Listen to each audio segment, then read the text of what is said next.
할렐루야. 오늘도 하나님이 우리를 위하여 예비하신 은혜가 있는 줄로 믿습니다. 하나님께서 모세를 시내산으로 부르셨죠. 그리고 시내산에서 10가지 계명을 주시고요. 또 성막 짓는 법을 가르쳐 주셨어요. 그 모든 걸 하나님이 말씀하시는데 며칠이 걸렸죠? 40일이 걸렸습니다. 그런데 그 40일을 이스라엘 백성들은 기다렸나요? 기다리지 못했나요? 기다리지 못하고 황금 송아지를 만들고 그 황금 송아지에게 숭배하는 우상을 섬기는 그와 같은 죄를 범하게 되죠. 그와 같이 황금 송아지를 숭배하는 모습을 보고 하나님이 크게 진노하셨어요. 이유는 간단하죠. 하나님이 지금 모세를 만나시는 이유가 누구를 위함이에요? 이스라엘 백성을 위함이죠. 하나님이 지금 말씀하시는 이유는 10가지 계명을 주시고 또 그들에게 성막 짓는 법을 가르쳐 주시는 이유는 하나님의 백성 이스라엘 백성들이 말 그대로 하나님의 백성답게 살도록 하기 위함이었고요. 또 성막을 지으라 하심도 하나님이 하나님의 백성 이스라엘 가운데 함께 하기 위함이었어요. 그래서 하나님은 그 백성을 사랑하사 그 백성을 위한 법을 만드시고 또 그 백성과 함께 거할 집을 만들기 위하여 성막 짓는 법을 가르쳐 주셨는데 바로 그 시간에 하나님이 이스라엘을 위하여 말씀하는 그 시간에 이스라엘은 정작 황금 송아지를 만들어 놓고 그들이 뛰어놀고 있었던 것입니다. 그래서 하나님은 진노하십니다. 모세에게 말씀합니다. 너는 내려가라. 네가 애굽 땅에서 인도하여 낸 너의 백성을 데리고 떠나라는 것입니다. 그 백성이 부패하였다는 것입니다. 내가 이제는 그 백성이 목이 뻣뻣한 백성이기 때문에 다 진멸하겠다. 그리고 내가 너로 나라를 세우리라. 그렇게 말씀을 하십니다. 자, 그런데 하나님께서 진노하시고 그 이스라엘 백성들에 대하여 진멸하시겠다. 그리고 너로 다시 내가 큰 나라를 세우리라 말씀하실 때에 모세는 하나님, 저 백성은 악한 백성이기 때문에 망할지라도 하나님이 나를 택하시고 하나님이 나를 통하여 다시 나라와 민족을 세우고자 하시니 감사합니다. 라고 말하지 않았습니다. 모세는 오히려 하나님이 진노하시고 부패하고 이제는 타락하여서 진멸하겠다고 하는 그 이스라엘 백성을 위하여 중보 기도를 합니다. 무엇을 했다고요? 중보 기도를 합니다. 하나님 어찌하여 진노하시나이까? 어찌하여 애굽 사람들로 하여금 그들의 입에 오르내리는 일을 만들려 하시나이까? 그들의 말거리가 되려 하시나이까? 하나님, 아브라함과 이삭과 야곱에게 약속하셨던 그 말씀을 기억하여 주옵소서. 너희의 자손이 하늘의 별과 같이 번창할 것이고 내가 너희에게 허락한 이 땅을 너희 자손에게 영원한 기업이 되게 하리라 하시지 아니하셨나이까? 그리고 하나님께서 그들의 조상 아브라함, 이삭, 야곱에게 주셨던 그 약속의 말씀을 붙들고 하나님의 긍휼을 구하며 그 백성의 죄를 사하여 주시고 진멸하지 마옵소서. 모세는 중보 기도했던 것입니다. 자, 그 모세의 중보 기도를 듣고 하나님께서 오늘 응답하십니다. 그것이 본문 말씀입니다. 자, 1절로 본문 1절로 3절 상반절까지 우리가 다 같이 읽습니다. 시작. 여호와께서 모세에게 이르시되 나는 내가 애굽 땅에서 인도하여 낸 백성과 함께 여기를 떠나서 내가 아브라함과 이삭과 야곱에게 맹세하여 내 자손에게 주기로 한 그 땅으로 올라가라. 내가 사자를 너보다 앞서 보내어 가나안 사람과 아모리 사람과 헷 사람과 브리스 사람과 히윗 사람과 여부스 사람을 쫓아내고 너희를 젖과 꿀이 흐르는 땅에 이르게 하려니와. 아멘. 아멘. 자, 여기 보면 자 1절을 보세요. 여러분이 1절을 보시면 하나님께서 말씀을 하십니다. 내가 아브라함과 이삭과 야곱에게 맹세하여 내 자손에게 주기로 한 그 땅으로 올라가라. 그리고 말씀을 하십니다. 자, 하나님께서 아브라함, 이삭, 야곱에게 약속하신 그 땅이 가나안 땅이죠. 젖과 꿀이 흐르는 땅이죠. 자, 그 땅으로 올라가라는 것은 그 땅을 이제 하나님이 주시겠다는 거예요? 안 주시겠다는 거예요? 네, 내가 그 땅을 주겠다는 것이에요. 그러니까 하나님이 지금 모세의 기도를 들으시고 응답하심을 우리가 볼 수 있어요.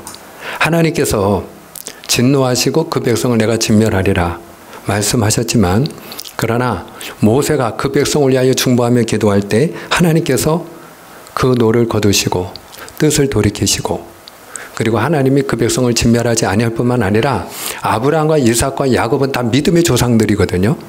그런데 그 믿음의 조상들에게 하나님이 이미 약속하셨던 그 말씀대로 하나님이 그 약속을 이루사 가나안 땅을, 그들에게 주기로 한 땅을 내가 주겠다, 그렇게 지금 말씀하고 계시는 것입니다. 사랑하는 여러분, 하나님은 우리가 중보 기도하는 일을 기뻐하는 줄 믿으시기를 축원합니다.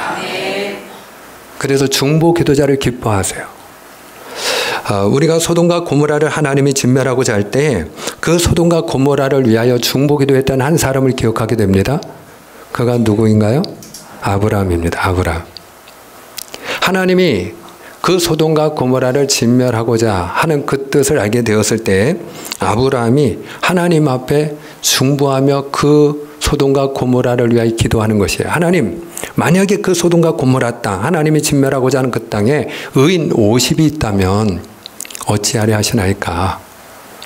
그 의인 50을 위하여 하나님 뜻을 돌이키지 아니하시려나이까?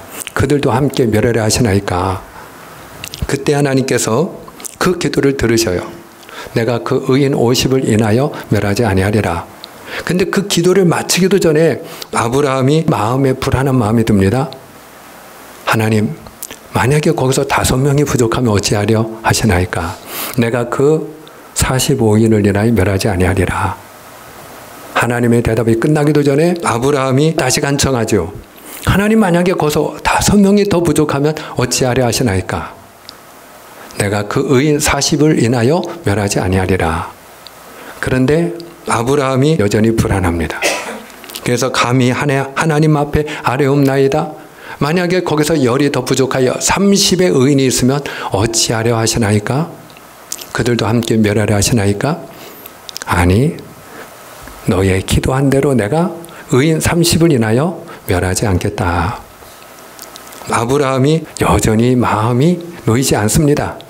그래서 열이 더 부족하여 20이 만약에 남아있다면 어찌하려 하시나이까? 내가 그 20명을 인하여 멸하지 아니하리라. 아브라함이 마지막으로 하나님 앞에 간청하는 거예요. 하나님, 감히 내가 한 번 더 마지막으로 아뢰게 하옵소서. 만약에 그 소돔과 고모라 땅에 의인이 10사람밖에 없으면 어찌하려 하시겠습니까? 그 아브라함이 분명히 그 마지막 기도를 드릴 때는 그의 목소리가 떨렸을 거다 생각해요. 네. 염치가 없잖아요. 한두 번도 아니고 하나님이 양보하고 또 양보해 주셨는데도 불구하고, 들어주시고 또 들어주셨는데도 불구하고 이제 50명에서 10명까지 떨어졌으니까 하나님께서 안 돼. 야, 그만둬. 너 지금 나하고 장난하냐? 그리고 하나님이 만약에 화를 내셔도 할 말이 없는 상황인데 하나님께서는 그 아브라함이 마지막으로 제안한 그 기도마저 들어주십니다. 그 의인 열을 인하여 내가 멸하지 아니하리라. 비록 소돔과 고모라는 그 의인 10사람이 없어서 멸망을 당합니다마는 우리가 그럼에도 분명하게 보아야 될 중요한 진실이 있어요. 그 진실이 뭐냐? 아브라함의 중보기도는 다 응답이 됐나요? 안 됐나요? 다 응답이 됐나요? 안 됐나요? 됐다고 하는 분들에게 보겠습니다. 다른 분들은 잘 모르시나요? 소돔과 고모라가 멸망당했기 때문에 아브라함의 중보기도는 하나님 앞에 응답이 안 된 건가요? 아니죠. 아브라함이 기도하는 대로 하나님이 다 예스 하셨잖아요. 오케이 하셨잖아요. 그러면 그 기도는 다 응답이 됐어요? 안 됐어요? 다 응답됐어요. 다 응답됐어요. 만약에 아브라함이 염치 불구하고 뻔뻔할 정도로 그가 말 그대로 얼굴에 철판을 깔고 만약에 하나님 한 사람밖에 없다면 어찌하려 하시나이까? 들어주셨을까요? 안 들어주셨을까요? 예, 우리가 알고 있는 하나님, 우리가 성경에서 이야기하는 하나님은 들어주시는 하나님이에요. 그런데 불행하게도 소돔과 고모라에는 의인 한 사람도 없었어요. 롯과 그 두 딸이 건진받지 않았습니까? 아니요. 그들이 의로운 자이기 때문에 하나님이 구원해 주신 게 아니에요. 하나님이 누구를 생각하사? 성경을 보면 아브라함을 생각하사 그냥 그 소돔과 고모라를 살리기 위해서 그렇게 애쓰고 중보하고 기도하는 그 아브라함을 생각하사 그의 혈육인 그 조카 롯을 기억하시고 그 조카와 그 두 딸을 하나님이 건져주신 줄 믿으시를 축원합니다. 하나님이 그만큼 중보 기도를 기뻐하시는 거예요. 하나님이 중보 기도자를 그만큼 기뻐하시는 거예요. 오늘 저와 여러분이 바로 이 모세와 같이 민족을 위하여 중보 기도하고 아브라함과 같이 이 백성을 위하여 중보 기도하는 저와 여러분이 되기를 축원합니다. 예전에는 그 어머니의 기도는 땅에 떨어지지 않는다 하는 말이 마치 격언처럼 그렇게 교회 안에서 회자가 되었어요. 그래서 믿음 생활하고 교회 생활하는 분들은 그 사실을 마치 하나님의 말씀처럼 다 들어서 그렇게 알고 있어요. 어머니의 기도는 땅에 떨어지지 않는다. 그럼 아버지의 기도는 땅에 떨어지나요? 근데 왜 그렇게 이야기했을까요? 아버지는 기도를 안 하니까. 목사님들이 늘 새벽에 엎드려서 성도님들을 위하여 기도하는데 늘 새벽에 나와서 눈물로 그 자녀를 위하여 기도하는 분들을 보니까 다 어머니들이야.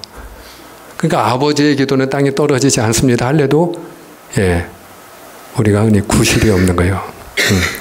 국물로 말하면 건더기가 없는 거예요.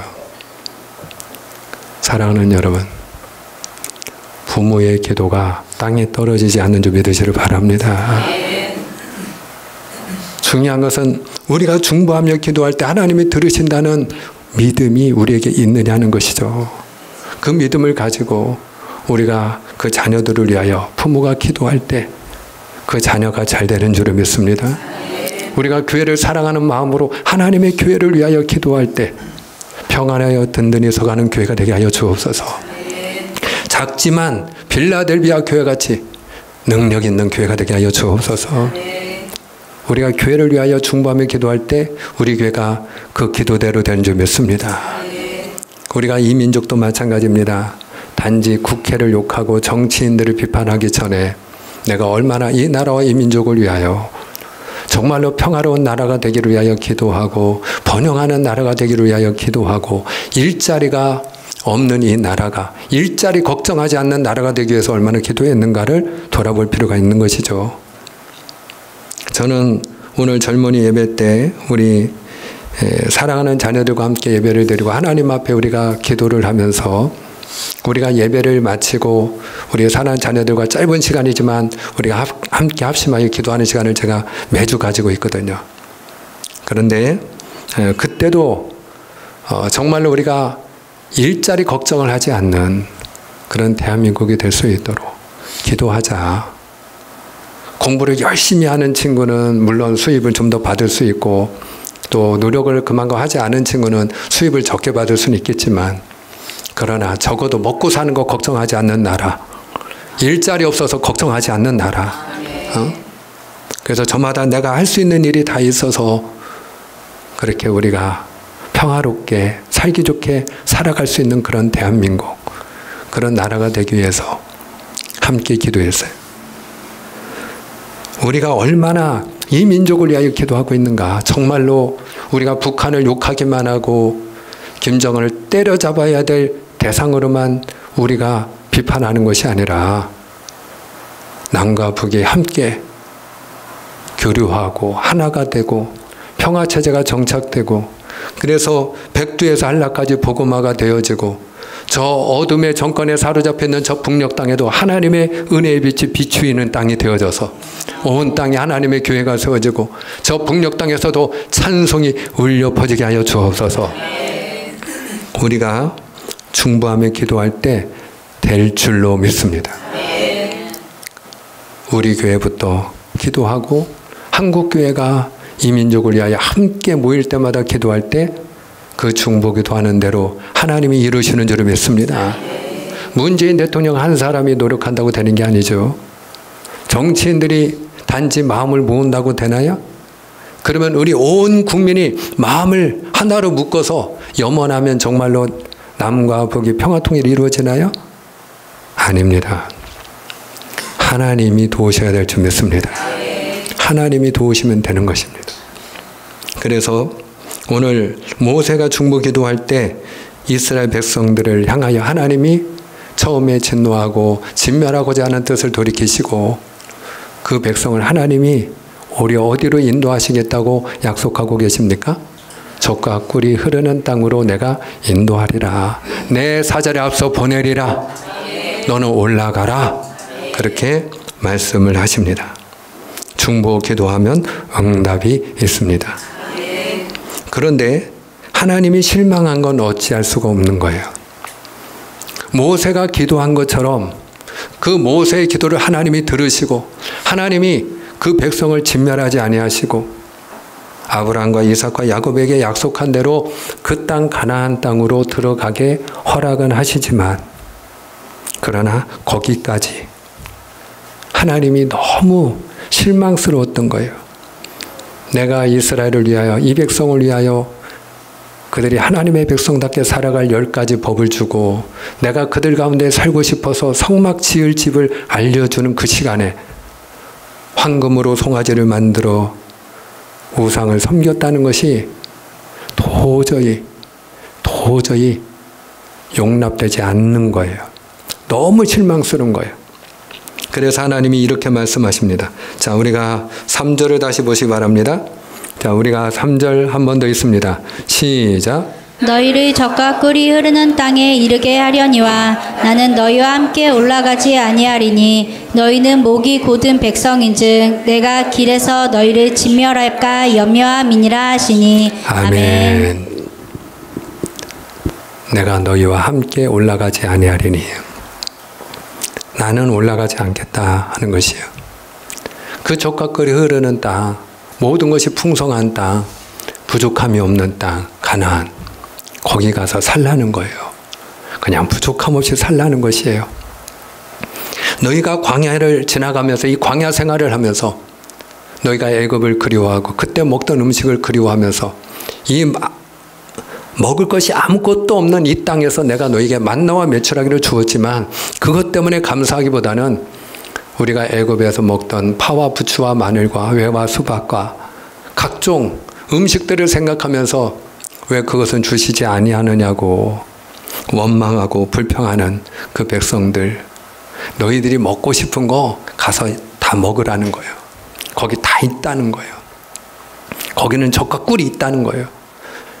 너희가 원하는 것이 다 있는 땅이라는 거예요. 부족함이 없다는 거예요. 거기 가서 살라는 거예요. 그런데 하나님이 나는 너희와 함께하지 아니하리라. 나는 너희와 함께 올라가지 않겠다. 그렇게 말씀하십니다. 그 하나님이 이렇게 말씀하시는 이유가 무엇입니까? 오늘 본문에도 그 이유가 소개되어 있죠. 이 백성은 어떤 백성이기 때문이라고요? 목이 곧은 백성이기 때문에. 여기서 목이 곧다라고 할 때 이 곧다라는 단어는 우리가 지난 시간에 하나님이 그 황금 송아지를 만들어 놓고 섬기는 그 백성을 향한 하나님의 평가가 있었죠. 이 백성은 목이 뻣뻣한 백성이로다. 그 목이 뻣뻣하다 할 때 그 뻣뻣하다라는 단어가 캐시아인데 오늘 단어도 똑같은 단어입니다. 그러니까 우리가 한글로 번역하면서 표현만 달리했을 뿐이지 원어로는 캐시아라는 단어. 여러분, 이 목이 곧다, 목이 뻣뻣하다 하는 이 뜻이 무엇이라고요? 마치 황소와 같이 고집을 피우고 아무리 하나님이 말씀을 들려주어도 듣지 않는 백성이라는 거예요. 말을 해도 소용이 없다는 거예요. 우리가 사랑하는 자녀들에게 때때로 그 자녀를 위해서 조언을 하고 권면을 하죠. 때로는 부탁도 하고 하소연도 합니다. 그런데 부모가 아무리 그 자녀에게 권하고 부탁하고 사정하고 나중에는 호소를 해도 듣지 않으면 그러면 화가 나죠. 그러면 실망이 되죠. 하나님이 바로 이 이스라엘에 대하여 지금 그런 심정인 거예요. 내가 그렇게 너희들을 이야기하고 또 말하고 또 말을 했는데 목이 곧은 백성이므로 내가 오히려 너희를 진멸할까 두렵다. 우리가 여기서 알아야 될 거는요, 하나님도 감정이 있다. 한번 따라합시다. 하나님도 감정이 있습니다. 하나님도 감정이 있습니다. 아멘입니까? 그 하나님을 우리는 인격적인 하나님이라고 이야기하는 거예요. 저나 여러분만 감정이 있는 게 아니라니까요. 그런데 하나님이 모든 죄를 용서하시고 우리가 회개하면 하나님이 사하여 주시는데 견디지 못하는 게 있어요. 바람 피우는 거. 그게 용납이 안 되는 거예요. 뭐 돈 조금 못 벌어와도 그럴 수 있다고 보고, 또 몸이 시원찮아도 오히려 내가 못 챙겨서 그런가 보다 싶기도 하고, 뭐 때로는 성격 차이 때문에 답답하고 힘들어도 다 자라난 배경과 남녀 간의 차이가 있으니까 그러려니 하고 다 그걸 품고 지나가도 딴 여자한테 한눈 팔거나 딴 남자한테 마음을 주거나 바람을 피우면 용납이 안 되는 거예요. 너무 실망스러운 거예요. 특히 누가 제일 크게 실망하느냐? 그 배우자를 위해서 헌신한 사람일수록, 오직 그 배우자만 바라보고 사랑하고 그 한 사람 위해서 내가 친정을 떠나서 새로운 집에 와서 그렇게 시부모님도 모시고 그 남편이 잘 되기 위해서 날마다 기도하고 헌신하고 노력하고 희생했는데 한눈 팔면 용납이 안 되는 거예요. 사랑했기 때문에 더 용서가 안 되는 거예요. 하나님께서 바로 그 얘기 하시는 거예요. 내가 진멸할까 두렵다. 왜? 바람 피웠거든요. 이스라엘이 바람을 피웠거든요. 내가 진멸할까 두렵다. 자, 그 말을 듣고 이스라엘이 어떻게 반응하느냐? 자, 우리가 4절을 읽습니다. 4절 시작. 백성이 이 준엄한 말씀을 듣고 슬퍼하여 한 사람도 자기의 몸을 단장하지 아니하니. 아멘. 여기 보면 이스라엘 백성이 두 가지 반응이 나타나죠. 첫 번째는 슬퍼했다 하는 것이고요. 두 번째는 몸을 단장하지 아니하였다. 몸에 있는 장신구를 떼어냈다는 거죠. 자, 왜 슬퍼했을까요?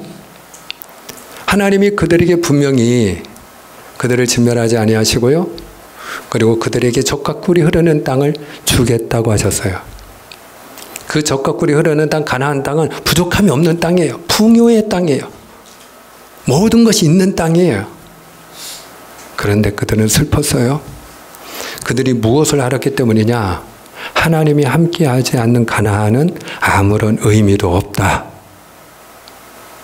하나님이 우리와 함께하지 아니하시고 하나님이 우리를 떠나신다면 우리가 그 무엇을 가진들, 무엇을 소유한들, 그 우리가 어디에서 산들, 거기는 더 이상 에덴도 아니고 가나안도 아니고 천국도 아니라는 것을 이스라엘 백성이 깨달았던 것이에요.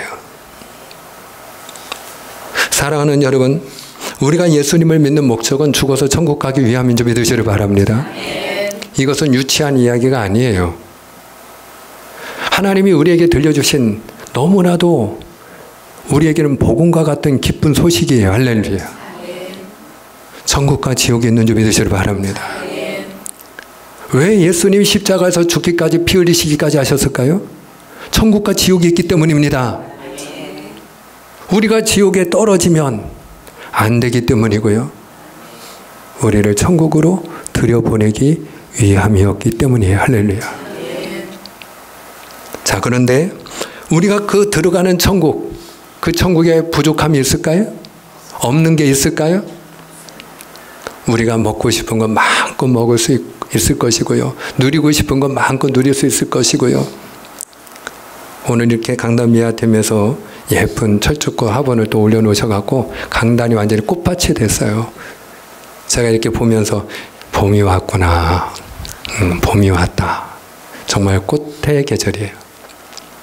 모든 각종 종류의 그런 꽃들이 이제 화려한 옷을 입는 것처럼 그렇게 꽃을 피우고 향내를 내고 우리의 눈을 즐겁게 하는 그런 계절이 왔어요. 아마 천국이 꽃동산일 거예요. 온갖 종류의 꽃이 다 피어 있을 거예요. 그리고 노래를 부르고 있을 거예요.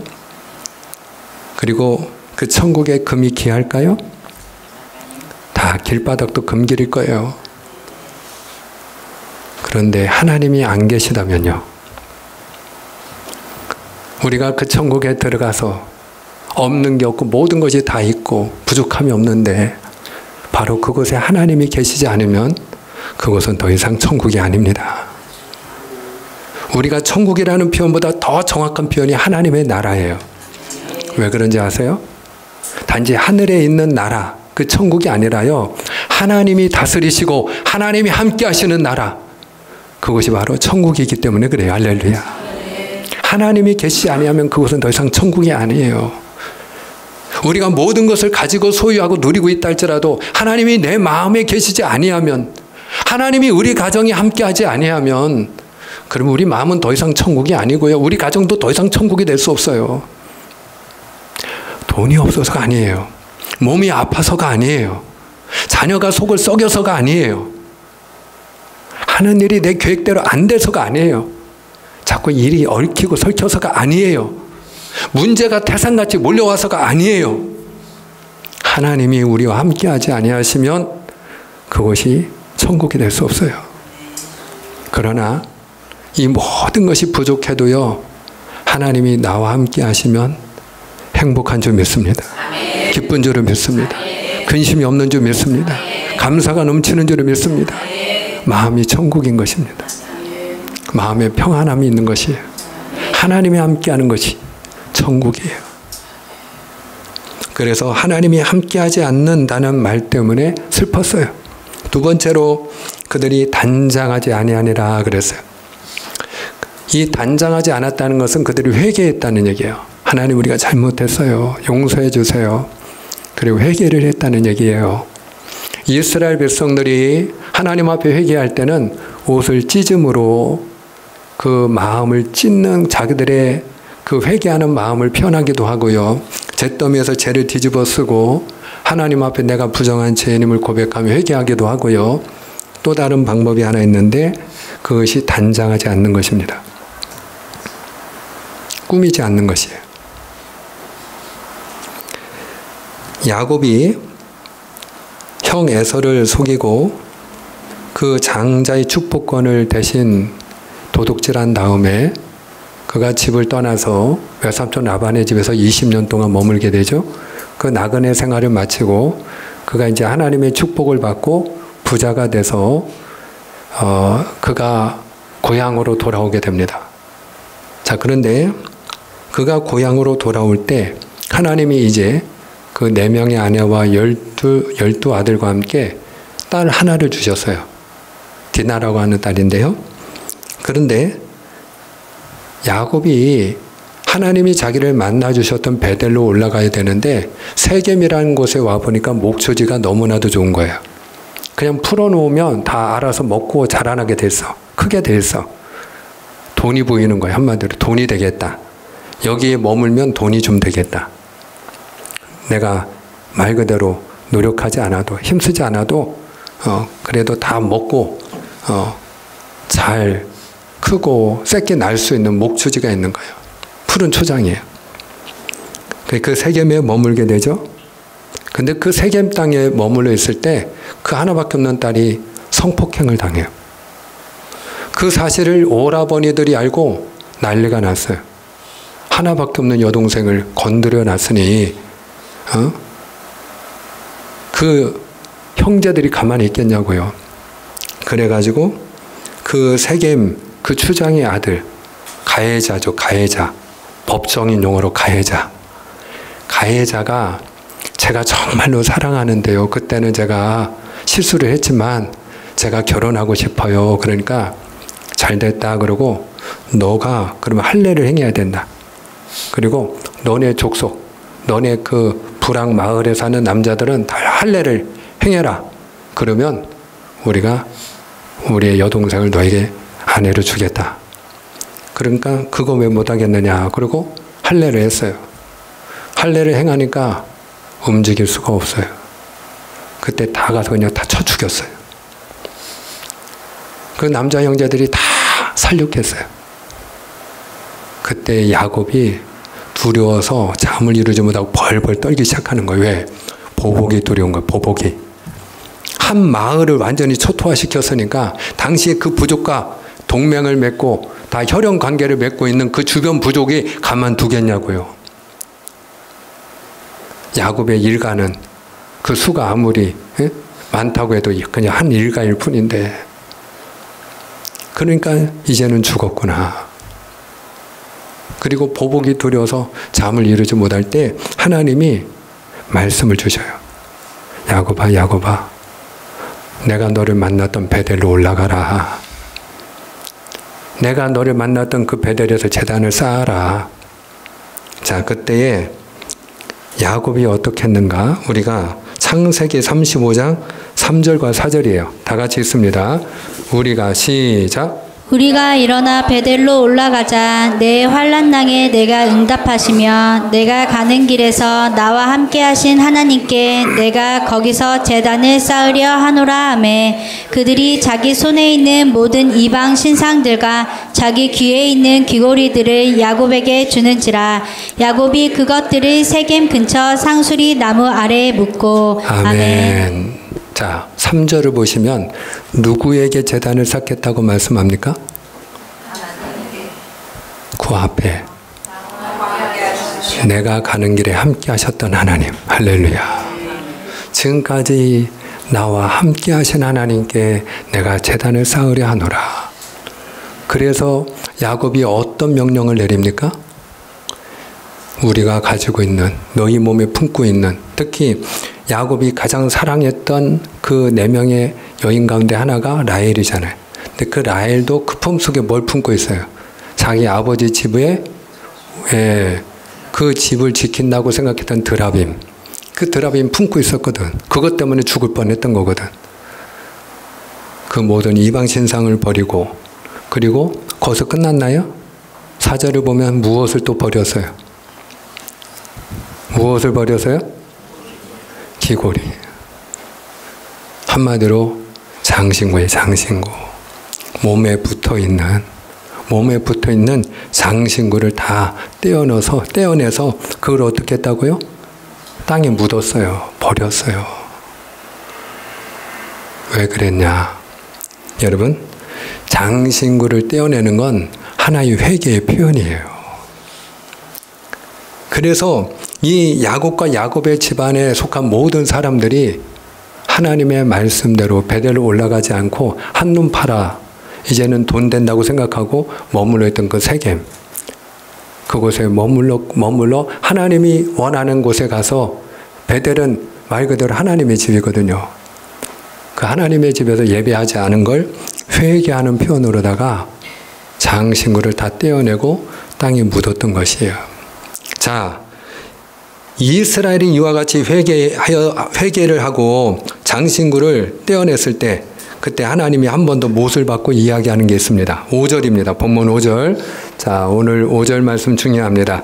여호와께서 시작. 여호와께서 모세에게 이르시기를 이스라엘 자손에게 이르라. 너희는 목이 곧은 백성인즉 내가 한순간이라도 너희 가운데에 이르면 너희를 진멸하리니 너희는 장신구를 떼어내라. 그리하면 내가 너희에게 어떻게 할 것인지 정하겠노라 하였습니다. 아멘. 자, 여기 보니까 어떻게 하라고요? 너희는 장신구를 떼어내라.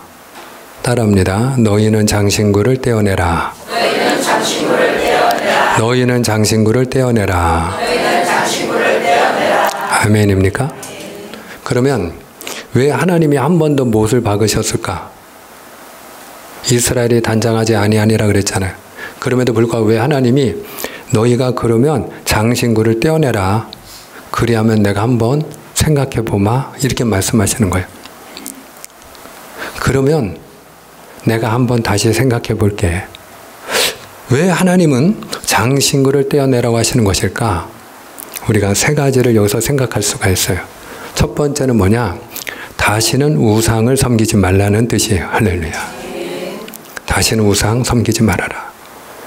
황금 송아지를 뭘로 만들었죠? 장신구로 만들었거든요. 그들이 치장하고 있던 그 금골이 다 떼어가지고 빼내가지고 그들이 만든 게 황금 송아지 아닙니까? 그러니까 다시는 우상을 만들지 말아라.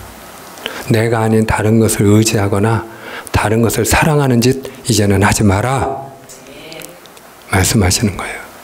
두 번째는 이제는 더 이상 보이는 것에 가치를 두지 말라는 것입니다.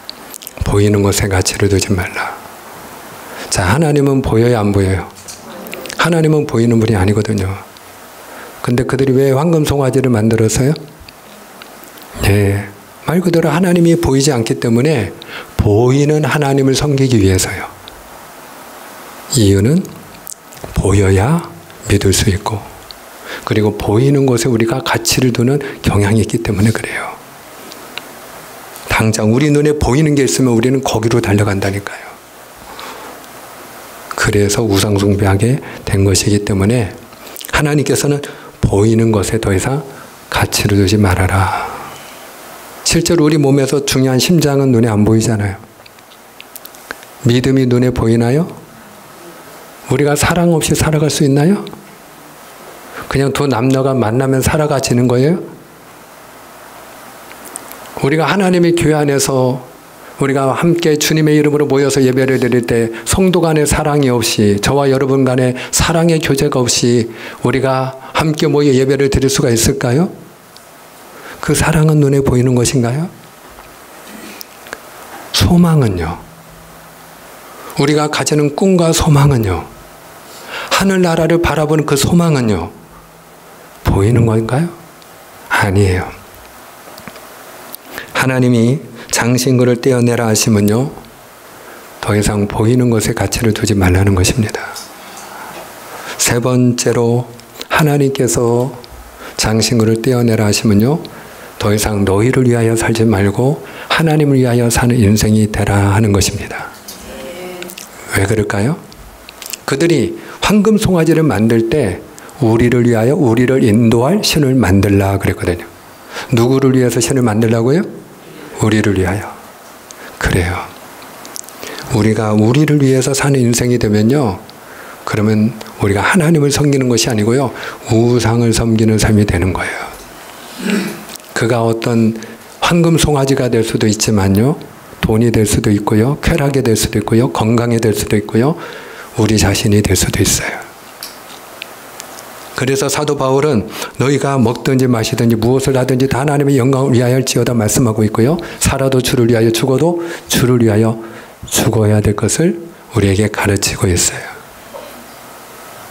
사랑하는 여러분, 오늘 저와 여러분이 장신구를 떼어내는 믿음이 되기를 축원합니다.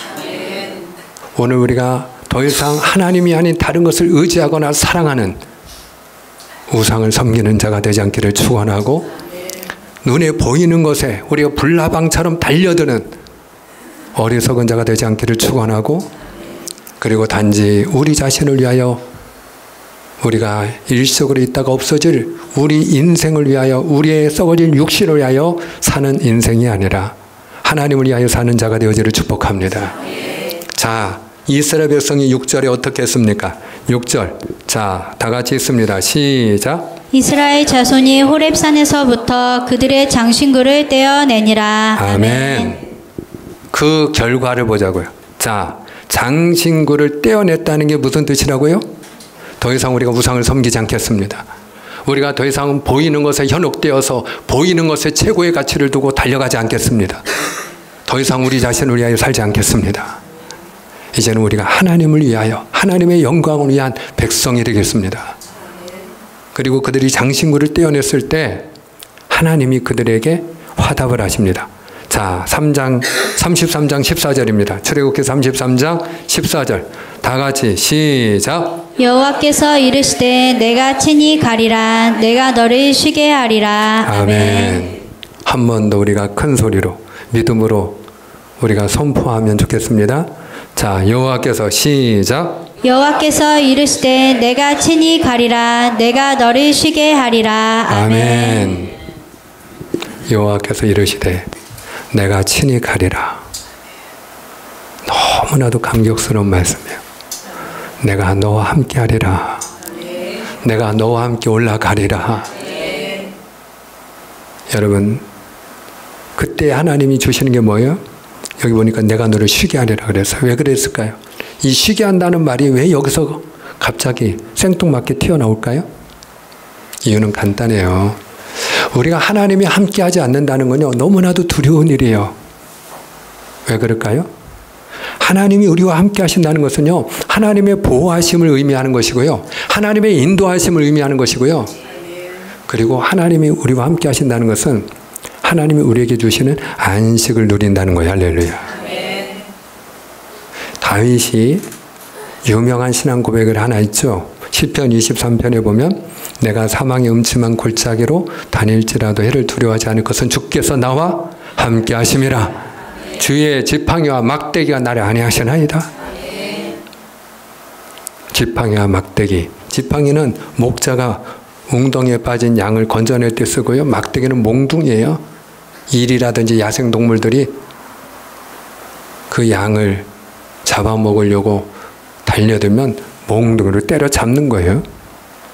하나님께서 그 손에 들고 있는 지팡이와 막대기를 우리 안위하시나이다.